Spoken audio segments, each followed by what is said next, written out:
frecuente, un poco más intenso, y luego aquí se produce la disminución de la amplitud y la disminución de la frecuencia de esta secreción.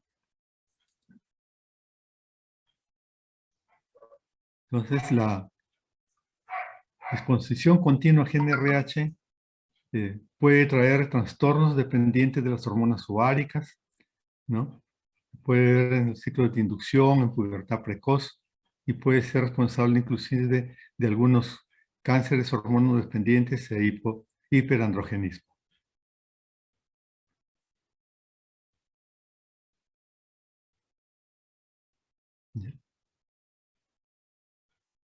La FSH y la LH son de tipo isomorfas, secretadas en la misma célula gonadotrófica y está ubicada en las porciones laterales de la hipófisis. El pico de LH por autocebamiento sintetiza nuevos receptores que permiten que las glándulas gonadotropas respondan a menores cantidades de esta gonadotrofina. Este es un evento importante para el pico de LH previo a la ovulación. Si no se produce este tipo de secreción, entonces no va a haber la ovulación, no va a producirse ese pico. Por ende, no hay ovulación y vamos a tener algunas alteraciones dentro del ciclo sexual. Hay una población heterogénea de gonadotropos y entonces aquí esto es importante para que se produzca el pico de LH. Los receptores de gonadotropina son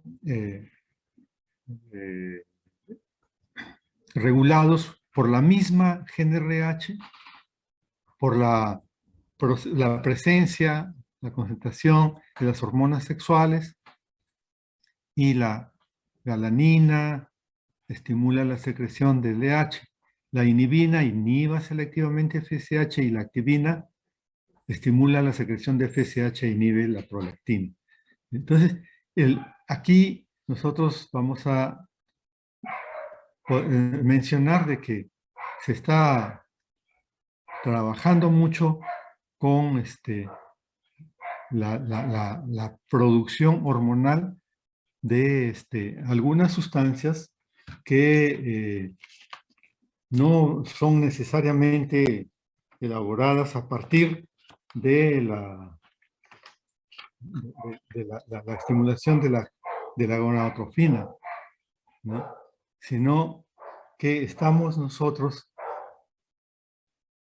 viendo que hay sustancias que vienen del aparato digestivo, de la grasa y todo, que van a actuar a nivel del sistema nervioso central, como la leptina, la grelina, la insulina, y que van a modificar también, van a regular la producción hormonal de las gonadotropinas y por ende de FSH-LH. Esto en los últimos años se ha estado ya trabajando con mucho empeño y se ha demostrado pues la presencia de estas sustancias que tienen injerencia en la producción hormonal. Entonces, la producción hormonal del ciclo genital femenino está mediada entonces por las gonadotrofinas, ¿no? La FSH y la LH. Y la FSH estimula el crecimiento folicular en el ovario. Su producción se inicia con la menstruación y disminuye cuando aumentan los estrógenos y la inhibina. La LH tiene un pico un día previo a la ovulación e induce la rotura o malformación del folículo maduro, es decir, induce la ovulación, provoca la ovulación. Sin ese pico no se puede o no se llega a realizar eh, la rotura folicular y por ende la ovulación.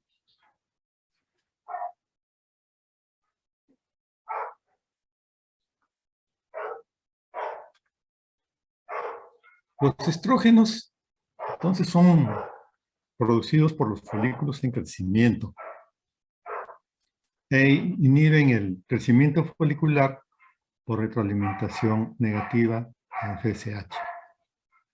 Los estrógenos tienen ciertas acciones, ¿no? Y son responsables del desarrollo de los caracteres sexuales secundarios en la mujer, ¿no? Tienen una acción trófica, tienen una función de tipo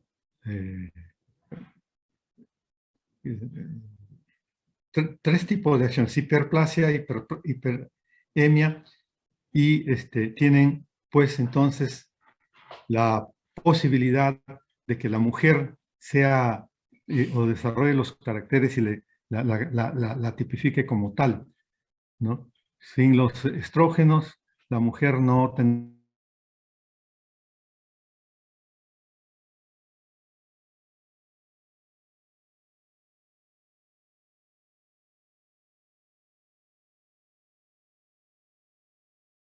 tiene ciertas características femeninas.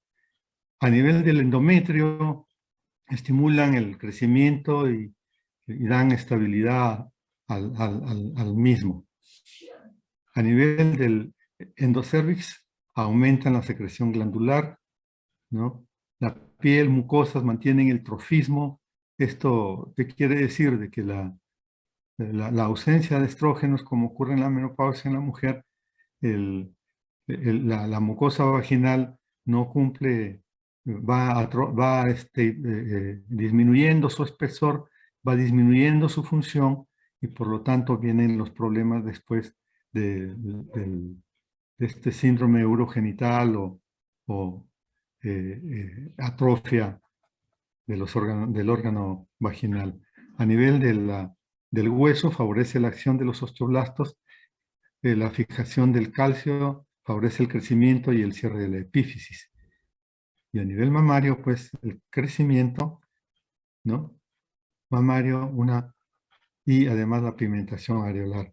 Acá estamos viendo pues que se cumple entonces una función somática, una función trófica y una función reproductiva. La progesterona, fundamentalmente producida por el cuerpo lúteo, y tiene acción a nivel de la motilidad de las trompas, tiene una acción de quietencia, tiene a nivel del endometrio, estimula el desarrollo y la actividad secretora a través del crecimiento de las glándulas y el almacenamiento de nutrientes, y lo prepara para la implantación. A nivel del miometrio, entonces, disminuye las contracciones uterinas. A nivel del endocervix, al contrario de lo que ocurre con, con los estrógenos, espesan el moco cervical. Y a nivel de las mamas, favorecen el desarrollo de los cecinos glandulares. Entonces, aquí una observación práctica es de que, por ejemplo, cuando la mujer toma anticonceptivos orales de solo progestágeno o progestina, el moco cervical se vuelve denso, se vuelve hostil, ¿no? Y hace impenetrable a los espermatozoides por esta vía. En cambio, con los estrógenos, el moco es mucho más filante, es mucho más abundante. Entonces, ahí hay una aplicación clínica. También se puede decir que los estrógenos son antagonistas a la progesterona, y esto tiene también que ver en una aplicación, por ejemplo, en la temperatura. Igual, la primera fase del ciclo, la temperatura corporal femenina es más baja. Y cuando ya empieza a producir la progesterona, entonces la temperatura sube un poco y por lo tanto se ve que la temperatura corporal en la mujer tiene un ciclo bifásico, ¿no? Menor en la primera mitad y aumenta en la segunda mitad, con lo que también se puede usar como un indicador de ovulación. En la parte de la importancia en obstetricia de la progesterona es que la progesterona induce una supresión importante de las reacciones de las células T e inhibe las células asesinas naturales. Entonces, como esto es el embarazo es una reacción inmune halogénica, entonces cuando existe el factor bloqueante inducido por la progesterona en la decidua y en las células monoclonales, entonces existe suficiente cantidad, ¿no? El embarazo sigue su curso, sigue adelante y se produce una protección fetal que va a llegar el embarazo al parto. Cuando hay déficit de esta factor bloqueante inducido por progesterona, ¿no? Va a haber un problema en cuanto a la situación de los anticuerpos y se produce una reacción citotóxica que puede llegar al aborto con la pérdida de la gestación. Es un papel inmunomodulador la progesterona que tiene que ver básicamente con la parte más de la obstetricia, pero es una función. ¿Qué más de la producción hormonal? Por ejemplo, la prolactina es importante y mencionarlo, que tiene que ver con la secreción de leche, con la producción láctea, ¿no? Con la producción de la leche. Entonces, para ello es necesario que haya un estímulo, ¿no? Que se da en la succión del bebé con la madre, y esta succión por vía aferente va hacia los centros hipotálamos, a la hipófisis, y por lo tanto se produce la leche que va a incrementar la producción de la misma. Y esto se complementa con la acción de la oxitocina para la eyección láctea, porque actúa a nivel de las fibras neoepiteliales, ¿no? Produciendo pues la salida, favoreciendo la salida de la leche. Y a nivel del útero, ¿no? Produce la contracción o estimula la contracción del útero. Entonces, eso es respecto a la prolactina, y en lo que se refiere a la lactancia va junto con la oxitocina para la producción y la excreción de la leche.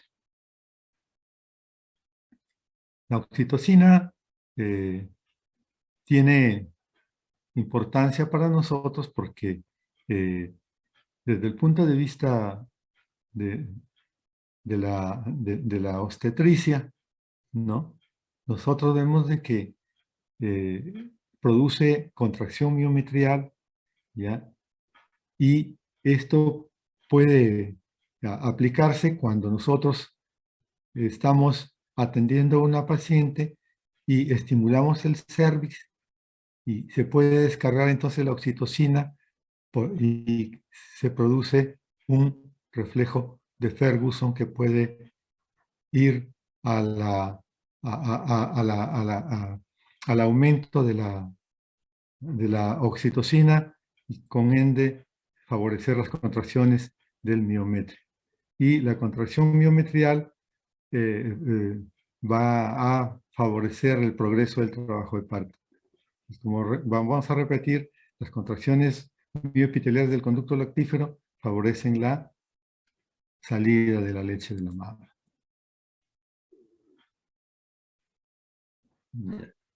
¿Qué pasa con el eje hipotálamo hipófisis ovario a nivel de del ovario y del endometrio.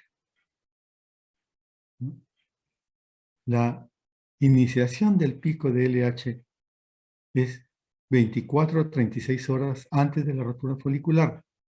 La ovulación sucede 10 a 12 horas post-pico LH y 24 a 36 horas del pico de estradiol. Si no se produce este pico de estradiol, no va a haber el pico de LH. Es fundamental este estímulo. Entonces, 24 a 36 horas después del pico de estradiol, nosotros vamos a ver de que comienza a producirse la elevación de la pico de estradiol, comienza a producirse el aumento de la secreción de LH, que va a conllevar pues a la ovulación, a la rotura folicular. Entonces tiene efecto a nivel del ciclo ovárico y a nivel, perdón, a nivel del folículo y a nivel del endometrio.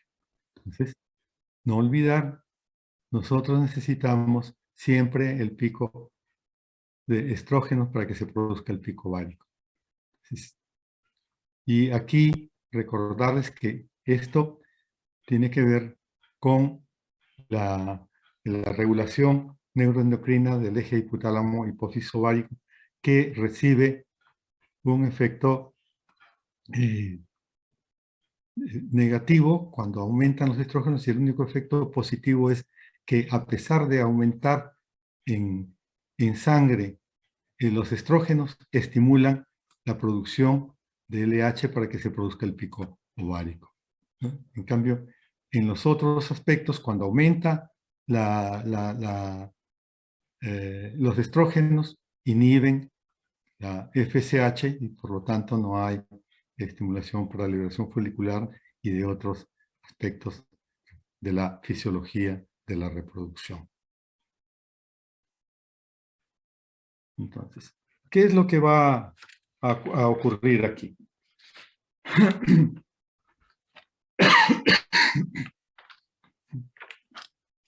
Para que exista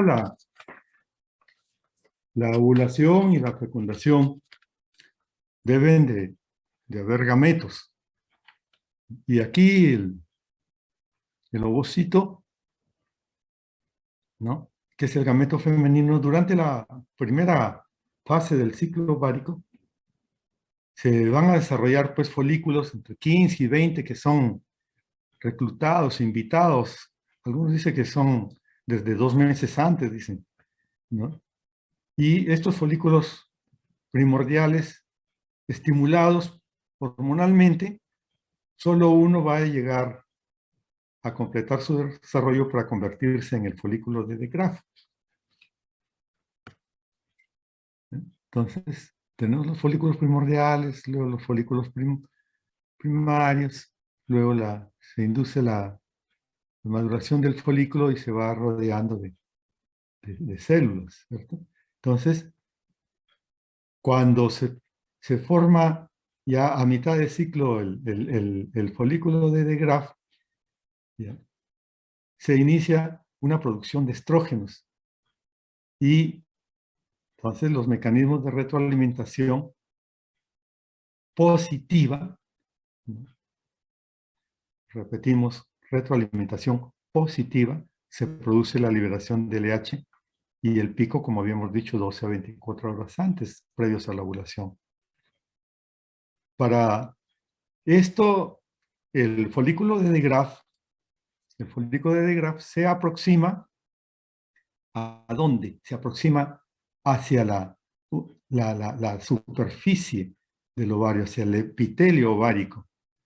Y en esa zona se adelgaza y constituyen una formación, una zona avascular que se conoce con el nombre de estigma ovárico. Aquí, a nivel del estigma ovárico, se produce la rotura pues del del folículo con la consiguiente salida del óvulo. Y la salida del óvulo da pie a que se origine el cuerpo lúteo, ¿no?, que va a producir la progesterona y que va a tener su acción. En este caso, importa a nivel del endometrio, que vamos a revisar, para luego, con la caída hormonal, la degeneración del cuerpo lúteo se produce y la acción de otras sustancias como las prostaglandinas, se produce la menstruación. Entonces, el crecimiento inicial del folículo primordial, que es un ovocito que está en estado de diploteno en la profase de la meiosis, ¿no? Está detenido en la profase, está suspendido ahí la evolución. Y cuando se produce la ovulación, ahí cambia ya. Este ovocito entra a la segunda división meiótica y queda pues en metafase también suspendida para más adelante y se libera el segundo corpúsculo polar. Entonces en este pol de folículos que son invitados, no son reclutados, ¿no?, se selecciona uno y ese es el que va a dar paso ¿a quién? Al folículo de De Graaf.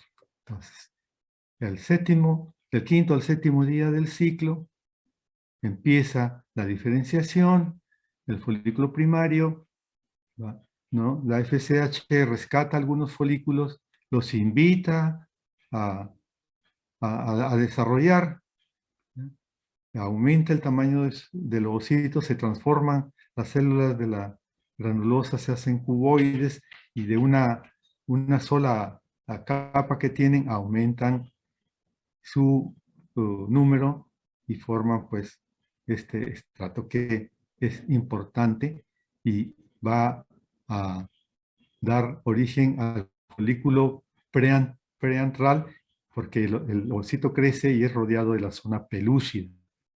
Importante esta zona pelúcida, como veremos en la parte de reproducción en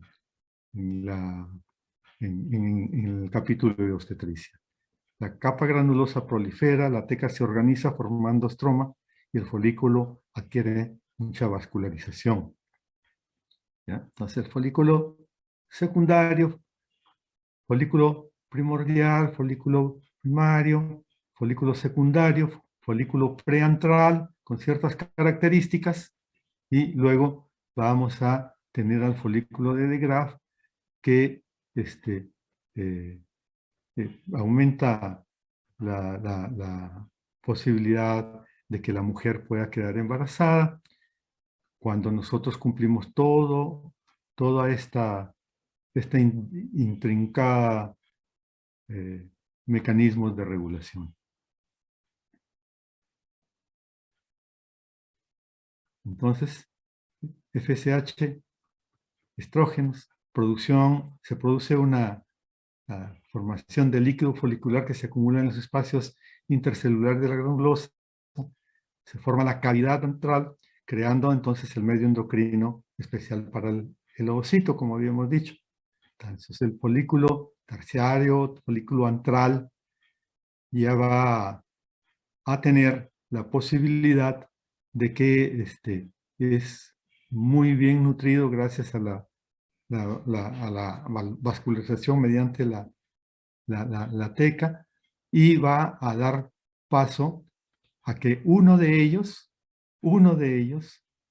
vaya pues a ser el folículo que vaya a liberar el óvulo.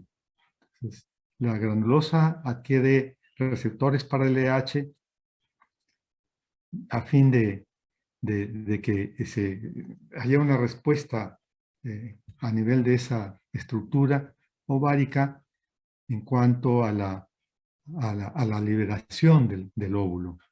Entonces, esta dominancia va a concluir cuando que a través del pico de LH se libera el óvulo para que sea captado por la trompa y que pueda llegar a ser fecundado por un espermatozoide.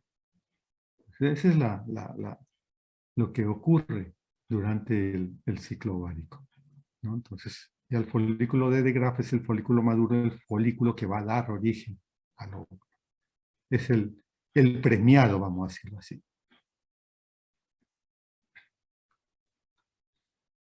Entonces, aquí vemos pues que todo lo que se produce es tendiente ¿a qué?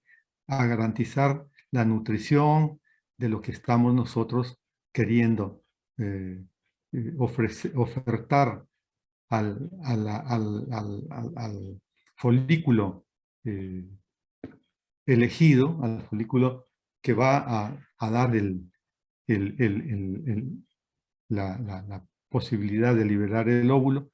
Entonces, todos estos mecanismos lo único que hacen es favorecer el ambiente nutricional y endocrino para que se produzca la liberación del mismo.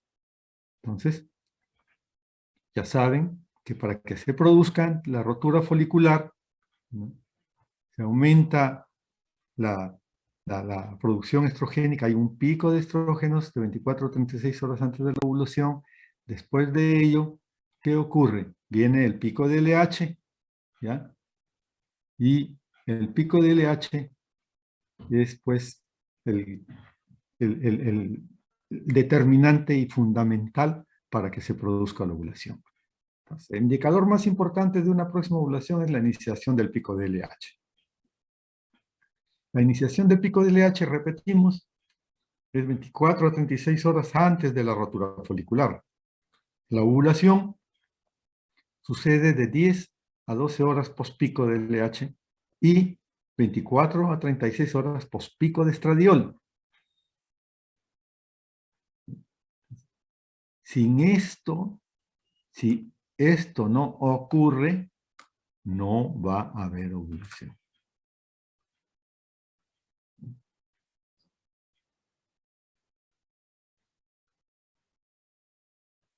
Fíjense que para preservar la especie, en la vida fetal, ahí ya desde la sexta, séptima semana comienzan a producirse estos folículos primordiales, ¿ya?, que van a llegar a varios millones, ¿no?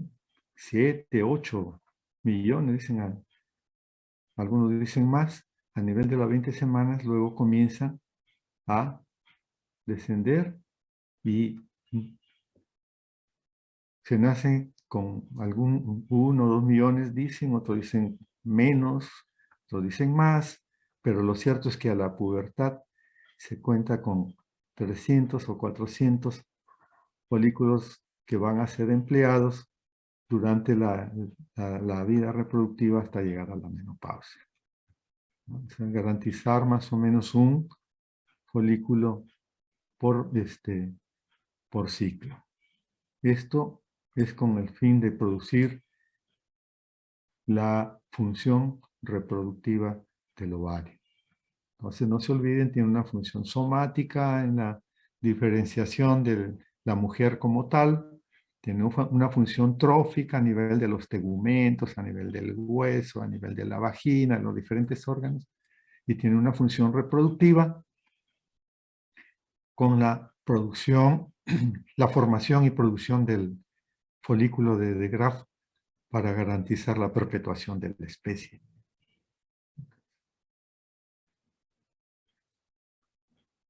¿Qué ocurre con el endometrio? Con el endometrio,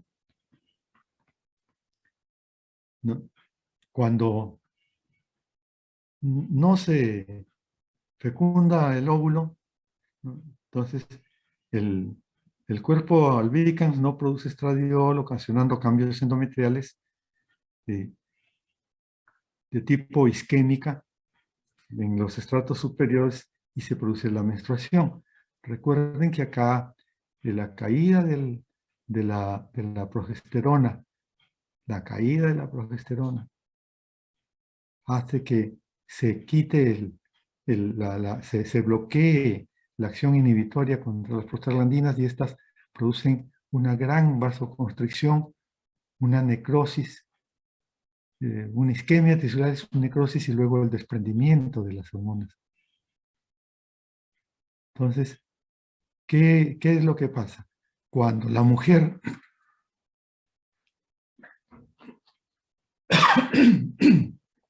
disculpen, cuando la mujer tiene ciclos menstruales dolorosos, ¿no? La mujer dice, desde 2 días, 3 días antes de la menstruación, me duele, me duele, me duele.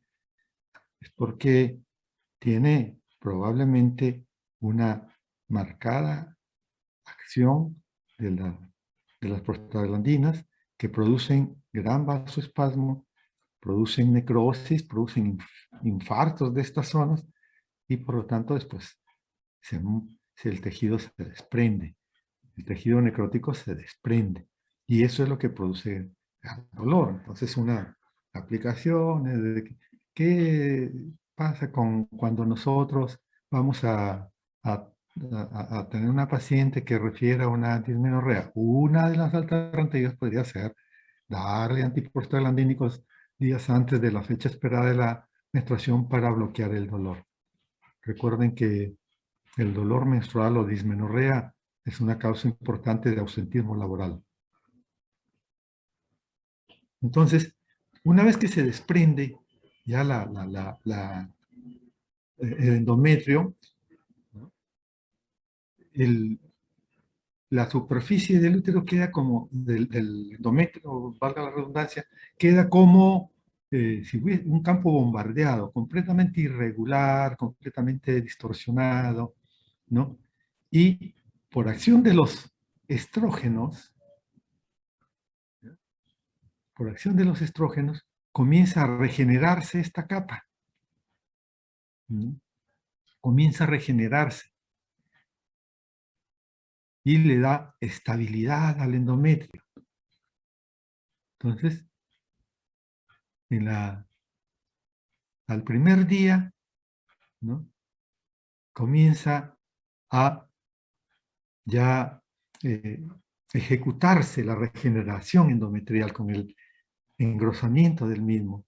Se van a producir ahí glándulas y vasos sanguíneos. Este endometrio va engrosándose, engrosándose, ¿no? Llegando a 12 milímetros. Inicialmente tiene 1 o 2 milímetros, pero luego va engrosándose hasta llegar a 12 milímetros, 14 milímetros, dicen algunos. Y ya cuando viene la ovulación, viene la fase secretora, de una fase donde predomina la progesterona, comienza a actuar la progesterona y hace que estas glándulas se tornen tortuosas, que se formen vacuolas, se llenan de glucógeno con la idea de ofertar un territorio bastante adecuado, bastante propicio para mantener el embarazo. Esto es lo que ocurre corrientemente. Esto es lo que ocurre mes a mes en la mujer. Entonces, esto es lo que vamos a hablar y hemos comentado del ciclo endometrial. Entonces, en la fase descamativa está bombardeado, el endometrio está irregular, ¿no? Entonces, viene la fase proliferativa, viene la fase estrogénica, hay regeneración de la capa endometrial y va engrosándose el mismo y se van reestructurando y formando las glándulas y los vasos sanguíneos. Cuando ya se produce la ovulación por acción de la progesterona, entonces vamos a tener que los vasos se engrosan, se hacen tortuosos y se forman vacuolas alimenticias, nutricionales, con la idea de brindar un ambiente favorable para el producto notable de la unión del óvulo espermatozoide, que es el blastocisto y la formación del embrión y feto posteriormente. Eso es lo que ocurre.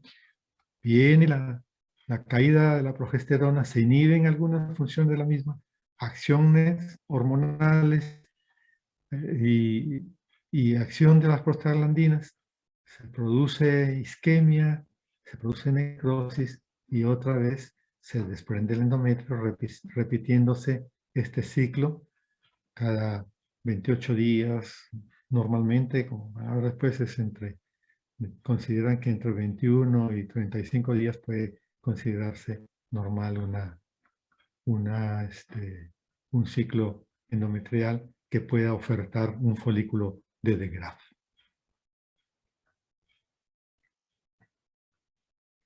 Conclusiones entonces de esto es de que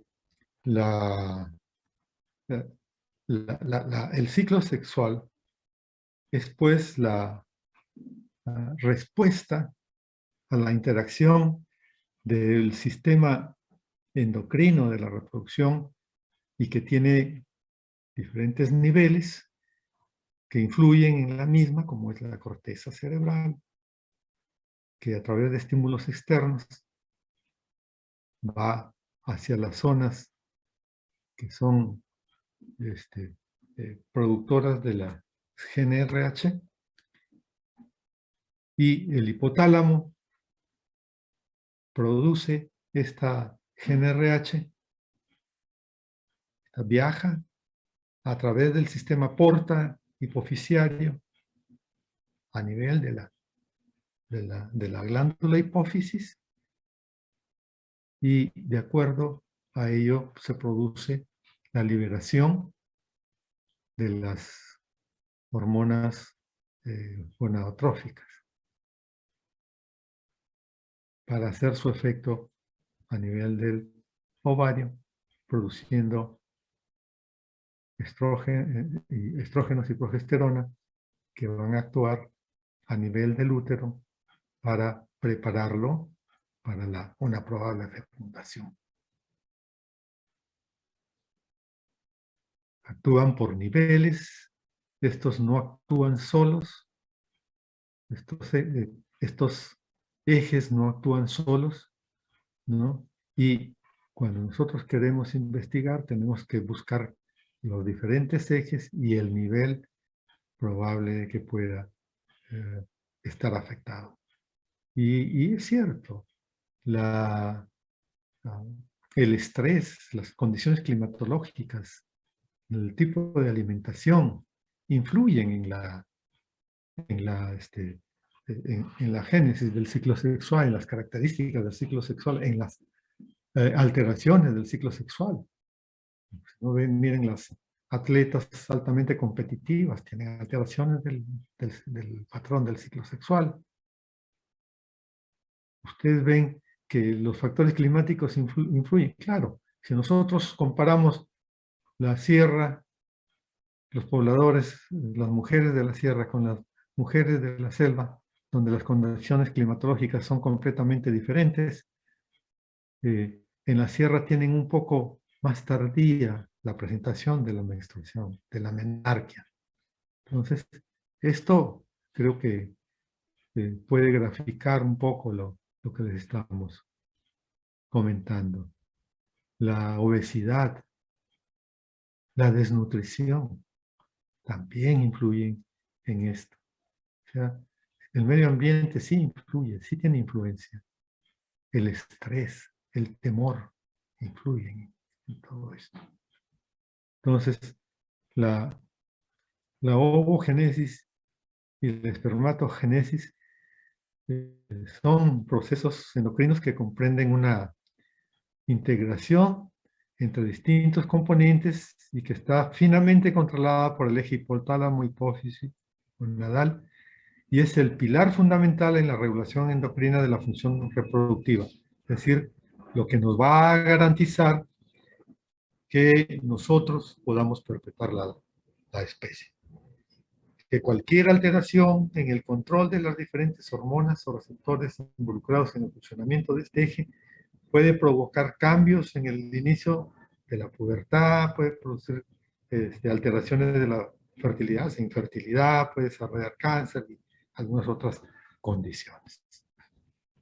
Creo que esto es lo que quería presentarles y muchas gracias por su atención.